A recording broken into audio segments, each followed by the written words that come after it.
आप सुनना शुरू कर चुके हैं अमरकांत द्वाराली की कहानी दोपहर का भोजन मेरे यानी अश्विनी की आवाज में। सिद्धेश्वरी ने खाना बनाने के बाद चूल्हे को बुझा दिया और दोनों घुटने के बीच सिर रखकर शायद पैर की उंगलियां या जमीन पर चलती चीटी चीटियों को देखने लगी। अचानक उसे मालूम हुआ कि उसे बहुत देर से प्यास लगी है। वो अम्मत वाले की तरह उठी और गगरे से लोटा भर पानी लेकर कटकट चढ़ा गई। खाली पानी उसके कलेजे में लग गया और वह आराम कर वहीं जमीन पर लेट गई। लगभग आधे घंटे तक वह उसी तरह पड़ी रहने के बाद उसके जी में जी आया। वह बैठ गई, आंखों को मलमल कर इधर उधर देखा और फिर उसकी दृष्टि ओसारे में टूटे खटोले पर सोए अपने 6 वर्षीय लड़के प्रमोद पर जम गई। लड़का नंग धड़ंग पड़ा था। उसके गले तथा छाती की हड्डियां साफ दिखाई देती थी। उसके हाथ पैर बासी कंकड़ियों की तरह सूखे एवं बेजान पड़े थे और उसका पेट हंडिया की तरह फूला हुआ था। उसका मुंह खुला हुआ था और उस पर अनगिनत मक्खियां उड़ रही थी। वहां उठी, बच्चे के मुंह पर अपना एक फटा गंदा ब्लाउज डाल दिया और एक आध मिनट सुन खड़ी रहने के बाद वह दरवाजे पर जाकर किवाड़ की आड़ से गली निहारने लगी। 12 बज चुके थे। धूप अत्यंत तेज थी। कभी कभी एक दो व्यक्ति सिर पर तौलिया या गमछा रखे हुए, मजबूती से छाता ताने हुए, फुर्ती के साथ लपकते हुए सामने से गुजर जाते। 10-15 मिनट तक वह उसी तरह खड़ी रह रही। फिर उसके चेहरे पर व्यग्रता फैल गई। उसने आसमान तथा कड़ी धूप की ओर चिंता से देखा। एक दो क्षण बाद जब उसने सिर को किवाड़ से काफी आगे बढ़कर गली की छोर की तरफ निहारा तो उसका बड़ा लड़का रामचंद धीरे धीरे घर की ओर सरकता नजर आया। उसने फुर्ती से एक लोटा पानी उसारे की चौकी के पास नीचे रख दिया और चौके में जाकर खाने के स्थान पर जल्दी जल्दी पानी से लीपने पोतने लगी। पीढ़ा रखकर उसने सिर को दरवाजे की ओर घुमा ही था कि रामचंद अंदर कदम रखा। रामचंद आकर धम से चौकी पर बैठ गया और फिर वहीं बेजान सा लेट गया। उसका मुंह लाल था, चढ़ा हुआ था। उसके बाल अस्त व्यस्त थे। उसके फटे पुराने जूते पर गर्द जमी हुई थी। सिद्धेश्वरी की पहले हिम्मत नहीं हुई कि उसके पास जाए। वहीं से भयभीत हिरनी की भांति सिर उचका उचका कर बेटे को व्यग्रता के साथ निहारती रही। किंतु लगभग 10 मिनट बीतने के बाद रामचंद नहीं उठा तो वहां घबरा गई। पास जाकर पुकारा, बड़कू बड़कू। लेकिन उसके कुछ उत्तर न देने पर वह डर गई। लड़के की नाक के पास अपना हाथ रख दिया। सांस ठीक से चल रही थी। फिर सिर पर हाथ रख देखा, बुखार भी नहीं था। हाथ के स्पर्श से रामचंद की आंखें खोली। पहले उसने मां की ओर सुस्त नजरों से देखा, फिर झट से उठ बैठा, जूते निकालने और नीचे रखे लोटे के साथ। हाथ पैर धोने के बाद वह यंत्र की तरह किसी चौकी पर आकर बैठ गया। सिद्धेश्वरी ने डरते डरते पूछा, खाना तैयार है, यही लाऊं क्या? रामचंद ने उठते हुए प्रश्न, बाबूजी खा चुके हैं? सिद्धेश्वरी ने चौके की ओर भागते हुए उत्तर दिया, आते ही होंगे। रामचंद पीढ़े पर बैठ गया। उसकी उम्र लगभग 21 वर्ष थी। लंबा दुबला पतला, गोरा रंग, बड़ी बड़ी आंखें, होठों पर झुर्रियां। वह एक स्थानीय दैनिक समाचार के दफ्तर में अपनी तबीयत से प्रूफ रीडरी का काम सीखता। पिछले साल ही उसने इंटर पास किया था। सिद्धेश्वरी ने खाने की थाली लाकर सामने रख दी और पास ही बैठकर पंखा करने लगी। रामचंद ने खाने की ओर दार्शनिक की भांति देखा। कुल 2 रोटियां थी, भर कटोरा पनियाई दाल और चने की तली तरकारी। रामचंद ने रोटी के प्रथम टुकड़े को निगलते हुए पूछा, मोहन कहाँ है? बड़ी कड़ी धूप हो रही है।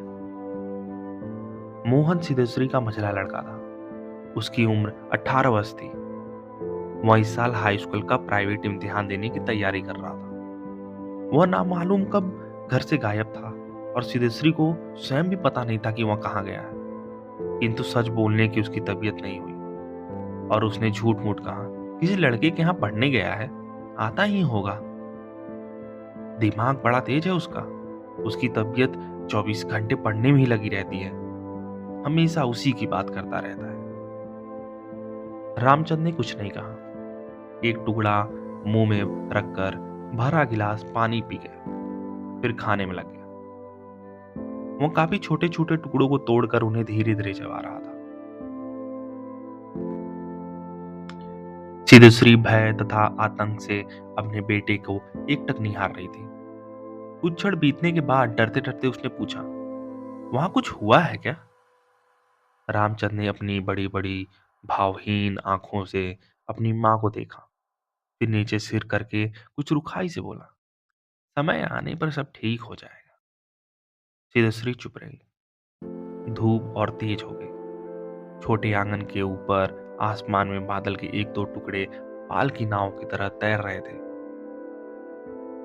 बाहर की गली से गुजरते हुए खड़खड़िया इक्के की आवाज आ रही थी और खटोले पर सोए बालक की सांस का खर खर शब्द सुनाई दे रहा था। रामचंद्र ने अचानक चुप्पी को भंग करते हुए पूछा, प्रमोद खा चुका?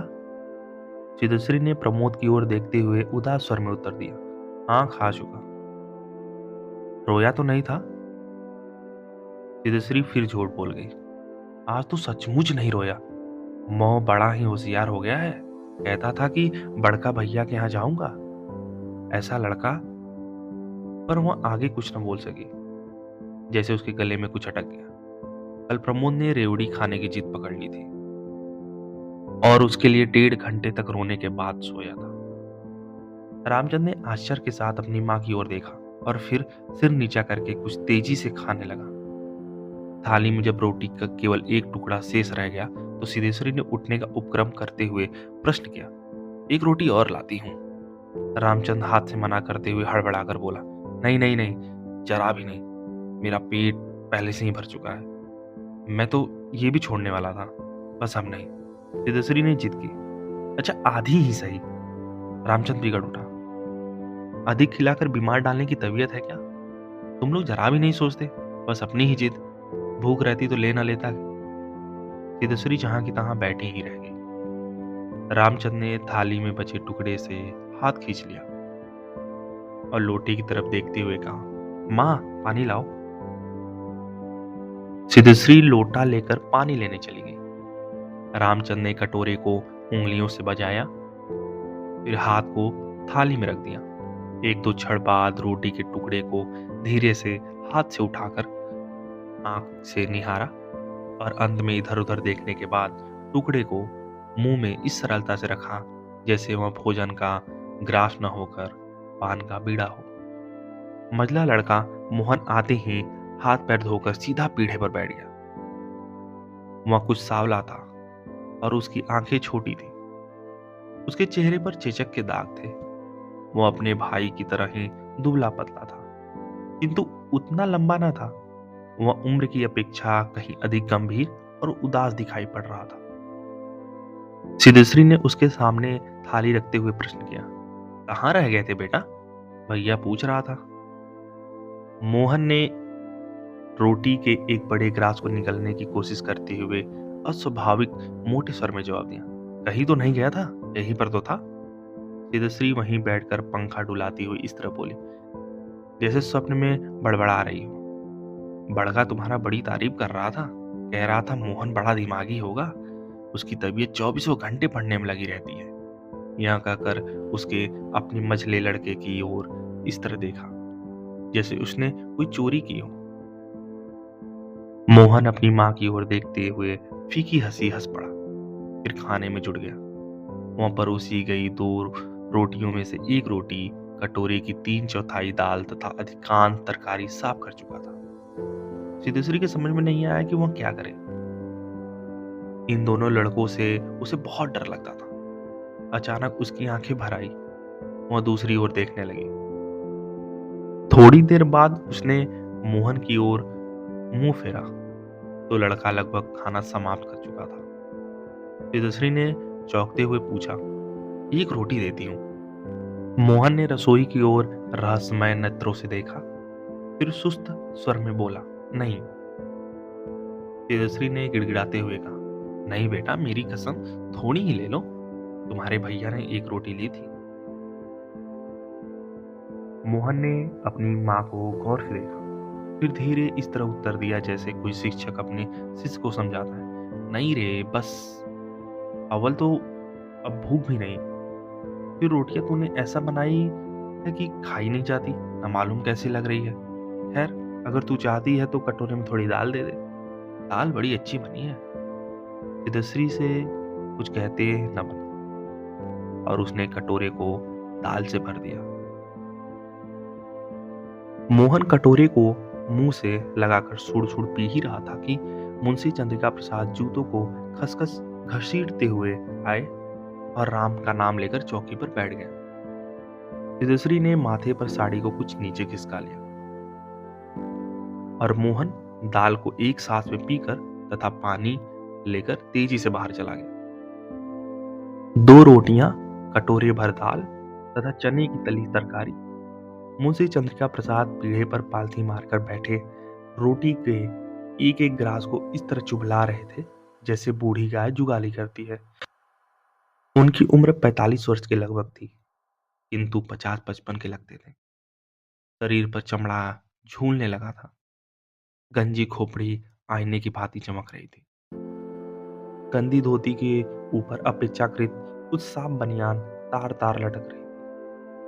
मुंशी जी ने कटोरे को हाथ में लेकर दाल को थोड़ा सुड़कते हुए पूछा, बड़का दिखाई नहीं दे रहा है। सिद्धश्री की समझ में नहीं आया कि उसके दिल में क्या हो गया है। कुछ जैसे काट रहा हो। आंखें को जरा जोर से घुमाई और बोली, अभी अभी खाकर काम पर गया है। कह रहा था कि कुछ दिनों में नौकरी लग जाएगी। हमेशा बाबूजी बाबूजी किए रहता है। बोला, बाबूजी देवता के समान है। मुंशी जी के चेहरे पर कुछ चमक आई। शर्माते हुए पूछा, क्या कहता था कि बाबूजी देवता के समान है? बड़ा पागल है।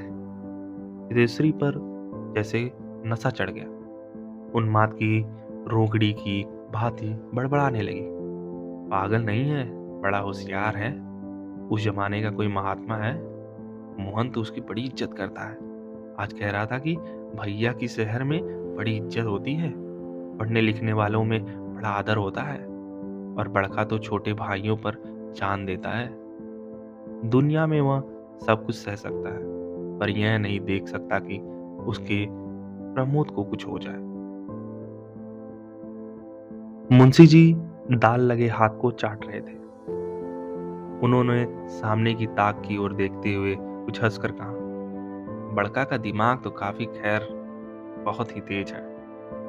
वैसे लड़कपन में बड़ा नटखट भी था। मुंशी जी 1.5 रोटी खा चुकने के बाद एक गिलास से युद्ध कर रहे थे। कुछ कठिनाई होने पर एक गिलास पानी चढ़ा गए, फिर खर खर खासकर खाने लगे। फिर चुप्पी छा गई। दूर से किसी आटे की चक्की की पुक पुक आवाज सुनाई दे रही थी और पास के नीम के पेड़ के पास बैठा कोई पंडूक लगातार बोल रहा था। सिद्धेश्वरी की समझ में नहीं आ रहा था कि क्या कहे।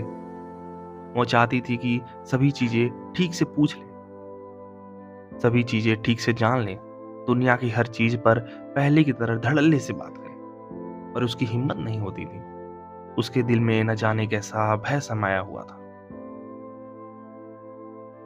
अब मुंशी जी इस तरह दुबक के खा रहे थे जैसे पिछले 2-3 दिन से मौन व्रत धारण कर रखा हो और उसको कहीं जाकर आज शाम को तोड़ने वाले हो। सिद्धेश्वरी से जैसे रहा ही नहीं गया।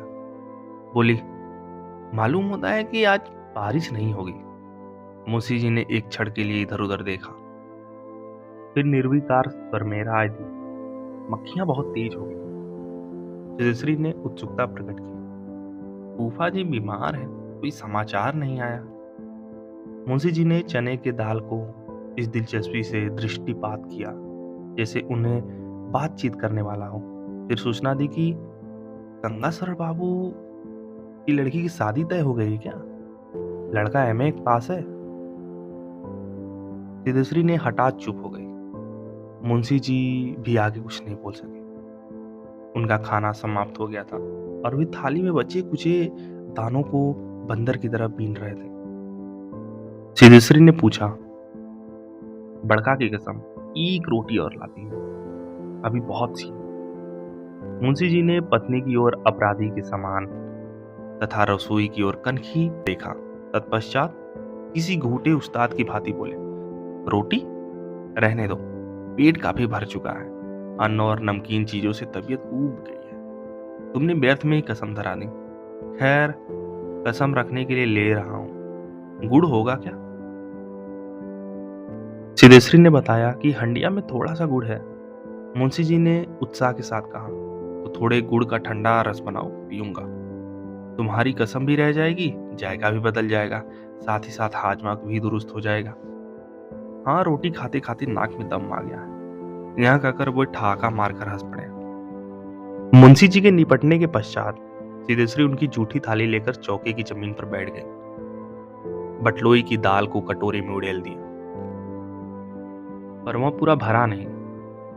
छिपली में थोड़ी सी चने की तरकारी बची थी, उसे पास खींच लिया। रोटियों की थाली को उसे भी पास खींच लिया। उसमें केवल एक रोटी बची थी, मोटी भद्दी जली। उस रोटी को वह जूठी थाली में रखने ही जा रही थी कि अचानक उसका ध्यान उसारे में सोए प्रमोद की ओर आकर्षित हो गया। उसने लड़के को कुछ देर तक एकटक देखा, फिर रोटी को दो बराबर टुकड़ों में विभाजित कर दिया। एक टुकड़े को अलग रख दिया और दूसरे टुकड़े को अपनी जूठी थाली में रख दिया। तदुपरांत एक लोटा पानी लेकर खाने बैठ गए। उसने पहला ग्रास मुंह में रखा ही था और तब न मालूम कि कहां से उसके आंखों से टप टप आंसू चूने लगे। सारा घर मक्खियों से भन भन कर रहा था।